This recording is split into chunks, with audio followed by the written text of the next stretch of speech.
अब आप आगे का व्लॉग नहीं देखेंगे तो आपको कैसे पता चलेगा कि मैं कहाँ जा रही हूँ। एक तो गर्मी इतनी बढ़ गई है और ऊपर से पंखा भी नहीं चल रहा है, तो मैंने डिसाइड किया कि नहीं रहेंगे घर, अभी हम चले जाएंगे कहीं बाहर। अभी अपन का अनलॉक्ड होने का समय आ गया है, तो हम हो गए हैं अनलॉक्ड। आई मीन मेरे टी शर्ट पे लिखा हुआ था ये नाम, और मैं यहाँ पे जबरदस्त कोशिश कर रही थी कि मेरा बैग टाइगर या लोगो बना हुआ था वो ही दिखाने के लिए, लेकिन मेरे से हो ही नहीं रहा था। इतना लंबा हाथ होने का फिर क्या फायदा हुआ, तुम ही बताओ यार। तो जैसे भी करके अनलॉक्ड वाला ड्रेस पहन के मैं हो गई थी तैयार। एक्चुअली मुझे लेने जाना था अपने कर्मों का फल, तो यहाँ पे मैं भगवान को टाटा करती हुई, क्योंकि ऑब्वियस सी बात है धूप इतना ज्यादा निकला हुआ था ना, मतलब टी शर्ट पे तो आग लग ही रखा था, फिर मौसम भी धुआंधार हो रखा था। बट आई लव द मौसम, क्यों वो मैं आगे दिखाती हूँ। पहले मैं अपना फिट चेक दे दूं, और ये वाले जूते मेरे किसी पसंदीदे को पसंद नहीं है, लेकिन फिर भी मैं हर दूसरी ड्रेस के साथ ये पेयर अप कर लेती हूँ। अब पसंदीदा चीज दिखने में कैसा भी लगे छोड़ तो नहीं सकती ना मैं। तो मैं यहाँ पे रास्ते पे किसी का इंतजार कर रही थी, आके देखा कि वो ऑटो लेके चली आई थी। ऑब्वियसली इंट्रो का तो जरूरत ही नहीं है, क्योंकि उससे आप सभी लोग पहचानती हो, वो मेरी दोस्त है।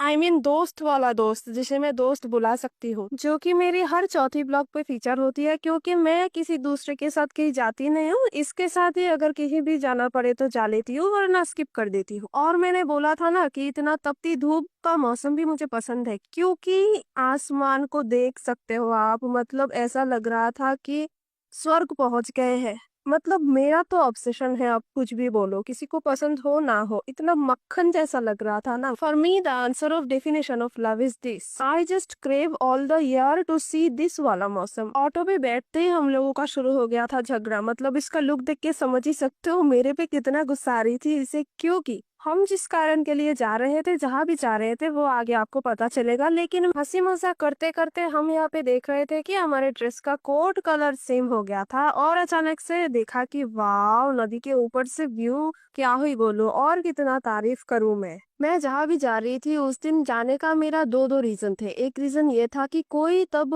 वहाँ पे मौजूद होने वाला था, तो इसलिए मैं सिर्फ उसे देखने गई थी। और दूसरा रीजन ये था कि मुझे कुछ इम्पोर्टेंट पेपर्स लाने थे, लेकिन जिस डॉक्यूमेंट के बदौलत मुझे वो पेपर्स मिलते वो ही मैं घर से लेके नहीं गई थी। इसी कारण से इसके साथ मेरा थोड़ा अनबन हो गया था, क्योंकि कुछ ही महीनों से मैं इतनी भुलक्कड़ हो चुकी हूँ ना, मतलब मैं क्या क्या भूल जाती हूँ वो आप अंदाजा भी नहीं लगा सकते हो। जो भी हो, कहाँ गए थे आप लोग गेस करो, मैं कल बताती हूँ व्लॉग पे।